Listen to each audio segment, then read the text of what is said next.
picture shown is 2.5 times greater than that gasoline and burns 3 times faster. Because of this, the gas energy can now be used to run your car on water.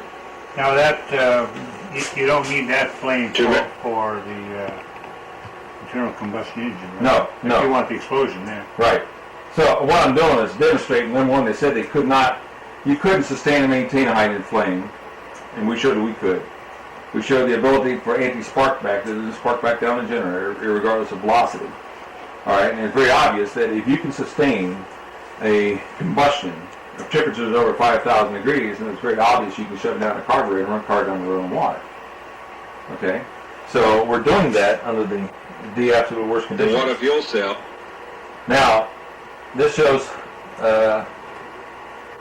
to adjust the burn rate of the hydrogen gas. This is where we're taking exhaust gases and feeding it into the injector here.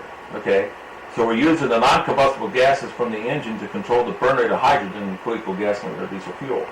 So by using the exhaust gases from the engine, it's not costing us anything over and above the tube to put on there. Mm-hmm. Okay, Detroit will not pay $15 billion for a new power plant over a 15 to 20 year period of time when we show them that we can actually run an existing engine on a $2.50 tube. You see what I mean? Mm-hmm. So the law of economics comes into exhaust this. Gas you won't have any exhaust on your H2O, will you? Right, we can recycle it. You can either let it in the air or just capture it, recycle it, and use it back in the engine. If you let it in the air, it'll just be hydrogen oxygen. Right, right. So it's pure. But then again, you can recapture the water and reuse it in the engine. It's almost perpetual motion, isn't it? That's the wrong term for it. It's a perpetual cycle. Well, a perpetual motion means that the device will last for eternity. And there's no thing that man ever made that'll last for eternity. Once you use the water, it's out. Okay. But when don't you recapture that though and recirculate it? Right, but you prime it also. You prime it back again. And I'll show you how to prime it. But it's not perpetual motion because it has to be a device that lasts for eternity. There's nothing that man ever made that lasts for eternity. But yet you're using the energy in a tremendous way. Now this shows some of the testing we were doing on the car to comply with the U.S. and international patent laws. I'm trying to get it now to the point of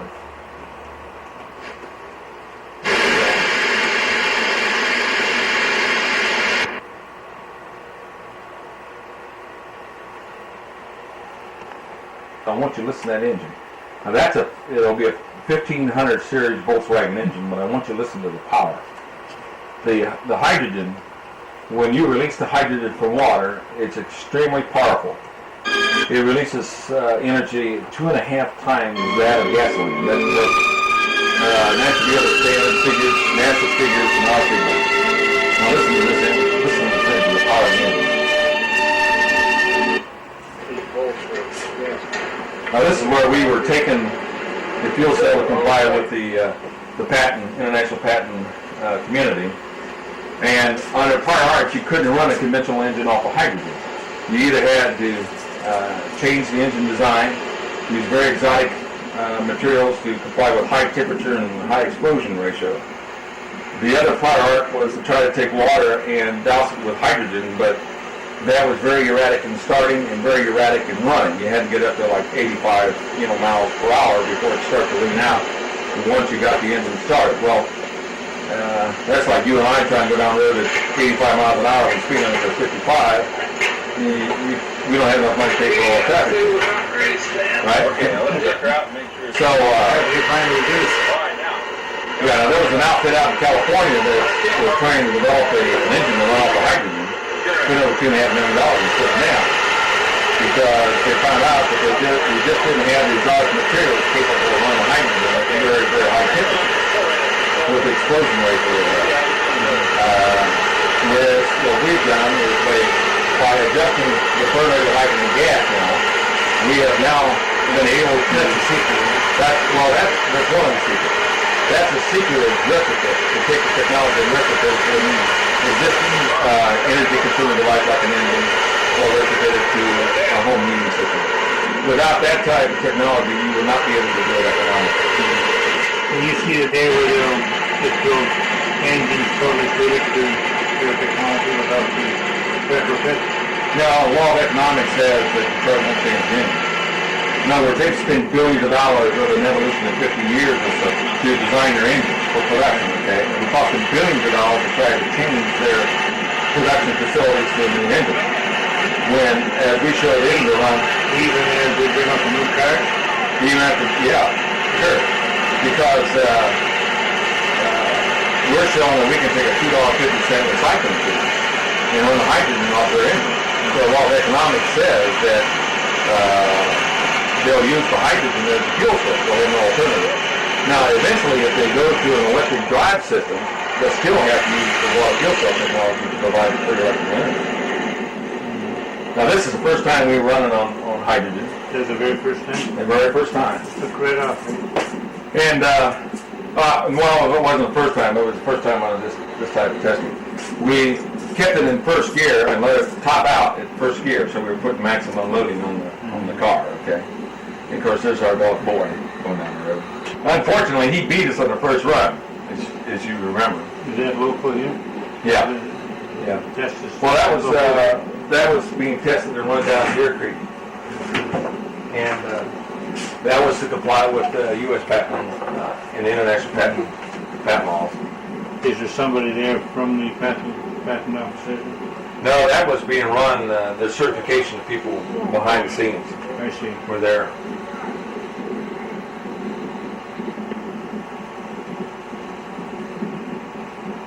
Have you costed out the cost of the retrofit? $1,500. That's parts and labor. $1,500 for the unit and 30 minutes to install the unit. That's what the cost looks like. So if you looked at, for the privilege of running a car on gasoline to go 100,000 miles, you'll probably pay around $14,000 or $16,000 for the gasoline. So with the fuel cell, you're paying $1,500, so you're saving the difference between the $1,500 and $14,000 to $16,000. So beyond the cost of the price of the unit, then the water's free. Okay. As we mentioned earlier, we won't have the oil to run the cars. So it's fantastic to be able to do it in an economic way. Who's driving it? That's me. Right here? Oh yeah.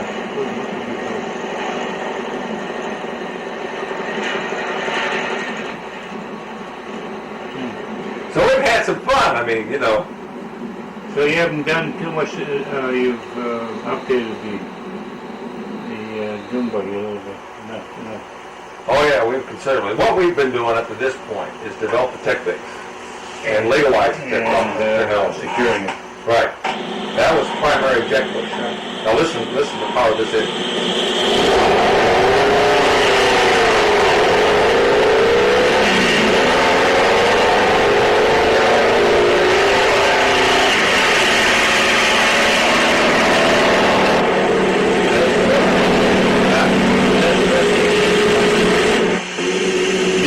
Calculate the time and acceleration of those.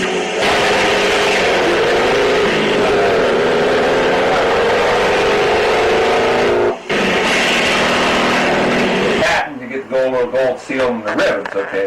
Then it says you have complied with the laws of the land. And so it's not what I say, it's what the international scientific community says that I have, okay? And here's some of the examples of some of the patents. Of course, you've got patents, right? No, we don't have any. Huh? I don't think we have any. Well, We've had some of the expired. here's some of the patents that's already gone into issuance. And whenever you comply with the laws of the land, you get your little gold seals and all that stuff. Well, then it says you own and control that technology, both internationally, for a period of 17 plus years. And if you're smart enough, you in the residence. All right, now once we found out the electrical polarization process, that we can split the water molecule economically, the next key was to reduce the size of the unit down, smaller and smaller and smaller, but yet get higher gas yields. So we went to the development of the resonant cavity technology. And the resonant cavity technology, now we raise the voltage up to a point that goes into the liquid to the gas ionization state. And what that means is that you restrict the amp load, and as you increase voltage potential still further, you're starting to pluck electrons from the atoms, which now the atoms having missing electrons will take on electrical charges, and even the electrons that are now being liberated from the process can now be interacting with the false frequency going in the resonant cavity. So what we're doing is now superimposing a physical impact on the resonant cavity technology, and that aids us in the ability to produce the hydrogen gas even at faster yields. And we saw a lot of very interesting things that took place, that once you adjust the voltage in reference to its false frequency, we would hit resonance, would start to produce hydrogen gas at an astronomical rate. Now we found out that once you hit resonance, you could allow the false frequency to continue for a period of 5 seconds, as an example, and shut off the voltage field, and gas being generated was being generated for 94 seconds. So in essence, what was happening by electrically charging the water bath and hitting it into resonance, when you divide 5 seconds into 94 seconds, then we were generating hydrogen gas 19 times more on the power output stage than the input stage. So what we're doing is we're finding very economical ways to produce the hydrogen gas and at the same time reduce the fuel cell down to a minimal level. Didn't say anything. Second warrior went in, said, well, at least I could crack the smile. The next warrior went in and came out, and he was all put out, and he slammed his paperwork on the desk. He says, well, I hope you got something interesting to demonstrate to them. He said, they kind of shut me, stopped me short. And so we went in, and I told the Lord, I said, Lord, let them realize what we have and let them come out of their chairs. And within 5 minutes in the presentation, they were out of their chairs, and the one guy ran down and put his hand on the fuel cell, and it was a cold process, and he yelled out, that's cold process. Cold process means you're not consuming a great deal of power. And he looked around and he said, gentlemen, that's cold process. And as a result, that's why they issued a patent showing that voltage can absolutely disassociate the water molecule. Now, hydrogen gas. Now, we know stoichiometrics, but we don't know what you're talking about adjusting the burn rate of hydrogen gas. I said, if you have a flash tube here, and you fill this up with hydrogen and ambient air gases, and you ignite it at one end, then that fuel mixture will burn, and it'll burn down this tube around 325 centimeters per second. If I put natural gas and ambient air in it, then that burns around 47 centimeters per second. So it's quite obvious that if you take the non-combustible gases and add it to mix it with the hydrogen oxygen gases, you now can adjust the burn rate of hydrogen gas down to co-equal that of the fossil fuels. So as a result, we got our patents on the ability of rendering hydrogen safer than natural gas. Now, that's why we can take the explosive velocity, the fast velocity burn rate of hydrogen from 325 centimeters per second, and we now can adjust it down to co-equal gasoline, natural gas, propane, diesel fuel, or even take it and down to lower burning paper and leaves. Now, we're doing this under the law of economics, right? That was the number one interfacing technology that gave us the ability to retrofit the fuel cell to any existing energy-consuming device. Now, that means that we don't, if you're hooking up to a car engine, you won't have to change the design of the engine in order to use hydrogen as the fuel source. Now here is how do you run an internal combustion engine. As we showed on the videotape, we're running a standard combustion engine without engine change and running it off of hydrogen, and we're not even changing the spark plugs. Well, as an engineer, you would look at the internal combustion engine in 3 ways. Number one, it's a mechanical drag device, right? Secondly, is it not an air pump? It pumps the air in from the carburetor and shows the gases out the tailpipe. And thirdly, the internal combustion engine is a manufacturer of non-combustible gases. So we're now using the gases that no longer can support the burning process, the exhaust gases, feed them back, mix it in with the hydrogen injection system fuel cell. We now can adjust the burn rate of the hydrogen gas to enter the fossil fuel areas, and therefore we run a conventional gasoline engine and run it off of hydrogen. Where we go, they'll be there right there with us. You want to put the water in there? Who's that? Oh, how you doing, kid? Well, I've been working hard. Yeah, listen, I'm in a conference right now. Could you call me back later? Oh, yeah, sure. You want to Move it right ahead. We're going over engineering now. Oh, You'll probably about the latter part of September gone, maybe in October. Yeah, I'll believe you. That's generally when I Go ahead. the news releases. Get close. This Okay. is cold. Thanks for your call. Because you Bye-bye. don't just think of units of heating it up. Who's that other unit at? I just fixed to get it. Well, Still need to hold down to you. yeah, we're gonna fill up these fuel cells. We'll need about 3 gallon, really.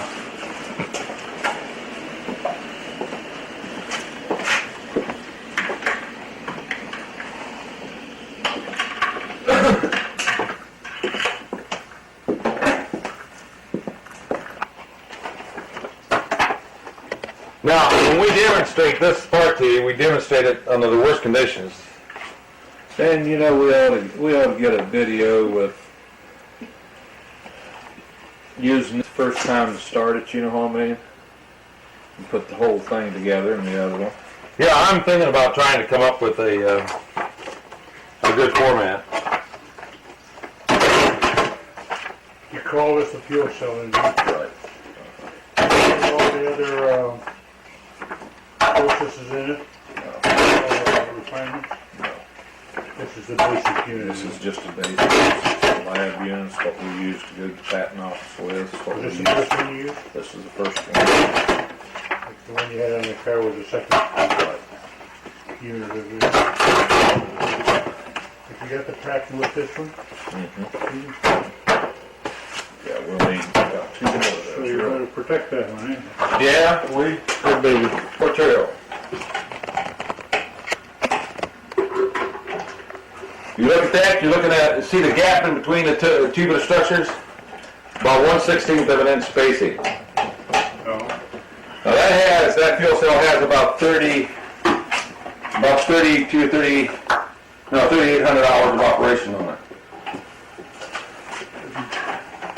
Doesn't seem to be affected at all, eh? No, Or does the metal wear thinner? no, that's what I'm saying. You remember yesterday when I said that under actual lab purification testing, the metal is 0.00, decomposition of the material is 0.0001 per year. It's virtually non-destructible. Matter of fact, when we have pulled it apart, you can still see the original markings from the manufacturers on the stainless steel. Now, Jimmy, now take Okay, just say once then. atoms in a water bath, exposed to voltage field. The stainless steel does not chemically interreact. It's totally inert till liberated hydrogen. Now it's a non-chemical environment using now the physical force of voltage to disassociate the water molecule. So I'm going to turn it on, and I'm going to use this very well, and I'm barely going to adjust the voltage up. I want you to watch I'm just going to start forming the bubbles across the voltage zones. Well, Murphy's Law got into it. Now I'm keeping it very close because I want you to see the reaction. I want you to look in here. You see the bubbles forming? All right, now I'm going to keep the power supply exactly constant, and the only thing I'm going to change is the physical parameters of the voltage zones, and I should be able to experience an increase in gas production. Now electrolysis, you could care less where those electrodes are at. It's based on the flow of amps going into the system. Now, using the dielectric function of water, tell me if you see the hydrogen gas increasing. Is it increasing? All right, now I'm going to move it back and tell me if it decreases. Therefore, voltage is acting as a physical force on the water molecule. Now I'm keeping it very low so you can see it, because we are not consuming any appreciable electrical energy in the process. Voltage is a non-consumed force, all right? The only way, when this thing would become cherry red hot. Now if you try to sock in 2,500 to 3,500 amps in the two voltage zones, 1/16 of an inch across, I will assure you that thing would melt down, would it not? All right? Even if I put 100 amps or 200 amps into this system, the spacing between those plates, it would arc out, right? All right, now what we have Charlie do, as I mentioned, it's deregulated. I'm using a pulse voltage frequency generator, and I'm now going to have Charlie turn it on, and let's see really how much energy does it really take to split the water molecule. It was turned on, it started slow, and you can watch the amps and the volts, and it started a lot slower. Watch the bubbles. Watch the bubbles here. So this one here has to watch. Okay, now we're starting. All right, after your bubble, now what's your voltage?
this contamination in the water. That's like your iron, your lime, and your junk, that's what you're drinking. And what brings that up, the electrolysis? Electrolysis, bad word now. He's gonna choke you, keep saying electricity. It's split, anything that's in the water will be in that container. See, when you split the water molecule, Purification water? right, Absolutely. when you split the water molecule, we had gases up here burning, right? Right. Any contaminants in the water, I don't care what they are, it stays within the fuel cell. Okay? Since it's a non-chemical reaction, you're using both these, then any contaminant in the water remains in the fuel cell. That's the adverse effect of the fuel cell. Okay, when I mean the adverse effect, you got to do something with that. Well, one of the ways is that if you meet the heat demand of the furnace, then after you meet the heat demand of the furnace, you have a little computer system on here. You can dump out the contaminated water, rinse it out like a dishwater, fill it back up with fresh water again, re-energize the excited elements up to about 6 to 8 ounces of back pressure, and then shut it down for operation, standby operations. Or, as we set up here, if there's any bacteria that leads to contaminants and attaches itself to the gas, there's no bacteria in existence that can live through in a 5,000 degree flame. So you capture the gases up here and cool them down, and as you cool the gases down, then you have free drinking water free of all bacteria. So now we can take that water and put it back in to the fuel So cell. actually it condenses. Right. Those gases? Right. You condense the gases and put it right back in here, and then you've eliminated. Once you've taken out the contaminants out of the water originally, Out of the original batch. then you don't have anything to worry about. I get you. Okay? So, if you want to look at a fantastic water purification system, we're doing this without any type of filters, without any type of osmosis membranes. We're doing it without any type of chemical added to the process. So who's going to come up with a cheaper way? We are, they are. What volume could you create here? What volume water? Any volume you so desire. As I said, you hit this at if you hit this fuel cell at 5,000 volts at 50 kilohertz, you can convert a gallon of water a second. Oh yeah, absolutely. 60 gallons per. So that'd be 60 gallons per hour, Per minute. per minute, times, so 3,600 gallons per hour. Wait, but we even have more advanced technology than that. We can purify this water without converting it into the gas. So if you put salt water in there, you'd get The salt, contaminants. the contaminants would But then remain. what would you do with that? Because you're putting through 3,600 gallons an hour then. Well, then you would flush it out. It's cheaper to flush it You'd out. have to be flushing it out constantly then. Or could you collect this all Sure. and then Yeah, Solve and it. if there's gold ions in it, you can collect the gold ions. If there's nickel ions, they got nickel ions. So it's a fantastic extractor process. what's the cost per gallon for this? What? Is it so minuscule? The Yeah. cost producing. Yeah, what we're doing, you remember all the advanced technology we talked about, using electrical energy from water and all that? As that system, as we're developing the systems now, we're using the water for both gas and electrical energy. So we don't really need that plug. So as long as you've got a water source, you got both gas and electrical energy. So it's a disconnect, so it doesn't cost you nothing, other than the maintenance of the apparatus. You're using no And chemicals. remember this too, for every gallon of water that you put through there, every gallon you burn, you get a gallon back. You flood those areas with water. Yeah, sure. Absolutely. Absolutely. Because those guys got big decel Oh, yeah, sure. developments. But see, our technology, now we can use technology as I talked about on molecular extraction of these contaminants. If you want to go further, using a large fuel source, we can go in here and really break down the chemical compounds in here back to the original atomic structure and collect them. So, So you can modify the discharge right, into acceptable right, product for the waste sites. right, and recycle them. And recycle them back for use. Or recycle them right back. Yeah, so we dump it out of the fuel cell, put it through this atom recycling process. Then at the other end, you're coming out with the different materials with the different atomic structures. Can you put could you put a wastewater in there? You just generate Sure. a lot more waste. He's talking about Industrial waste. industrial waste. Could you put that kind of water through it? Or would it clog up the? It would clog. It depends on what kind of industrial waste, really. Yeah, basically. it would clog, that process would clog this up. It would, because that was one of the applications I had. Yeah. But, I mean, there's different ways of doing it. I guess you could purify it first. Yeah. Bring down, Right. And see, you get free energy from the water. The first thing you want to do is eliminate the bacteria, so that's very easy to do. All right? but wouldn't it still clog up the system? Well, you see, there's different ways of doing it. I guess you'd filter it and get it relatively clean. No, there's different ways. I mean, there's some technology we're working on right now. Oh, I see. You really don't have. And then once that's done, then you say, well, now we'll scale it up to large-scale plants. Is that a big deal to get that in one?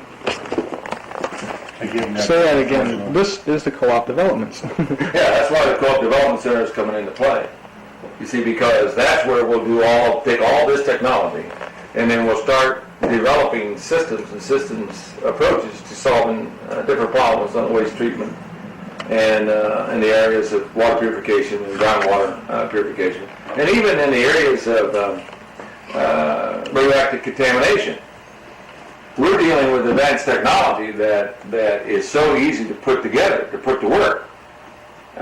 When you got a free energy source, then you can do anything you want to do with it.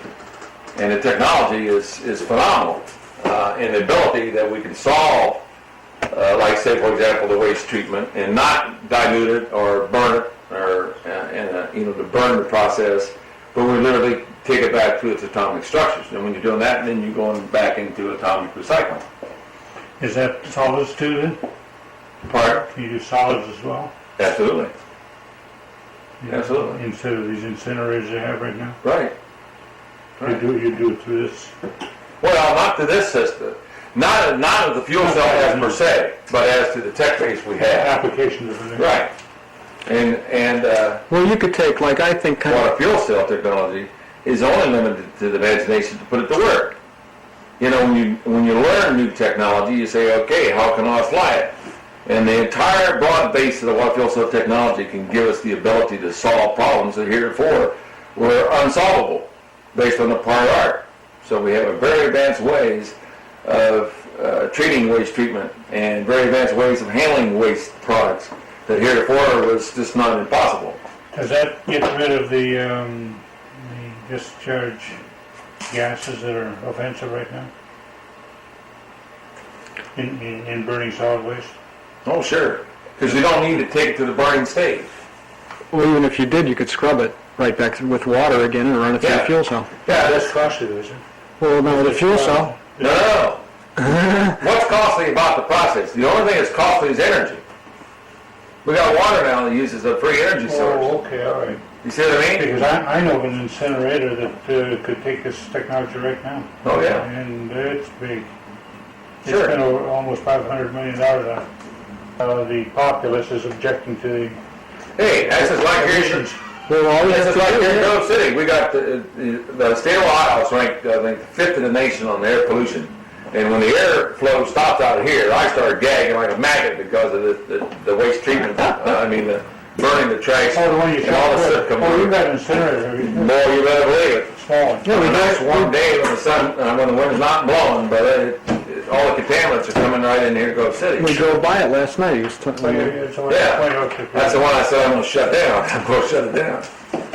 But Shut it down, or you just, well, I mean, shut it down to the fact that you're not going to pollute the air. Yeah. And the key is that they've always treated pollution in the area of dilution.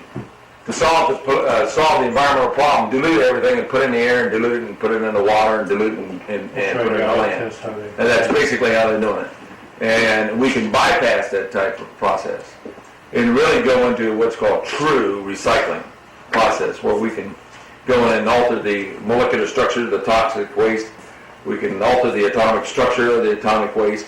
And by doing that, we can even handle the radioactive atomic Or you waste. can get rid of the radioactive stuff. Yeah, so, sure. So it's only the key Got of some good uranium mines there, that means still treating. well, basically, radioactive waste is when it releases its energy, it's trying to go in a stable state. So take the atom into the stable state condition, and it'll no longer emits radiation. It gotta be done economically then. Sure. Again, when you talk about economically, you're talking about the only thing you needed was a free energy source. If you need an abundant energy source, then you can do anything you want. And then it's based on the applied This energy technology. source is basically free. Well, water, 3/4 of the earth is covered with water. That's a pretty large energy source.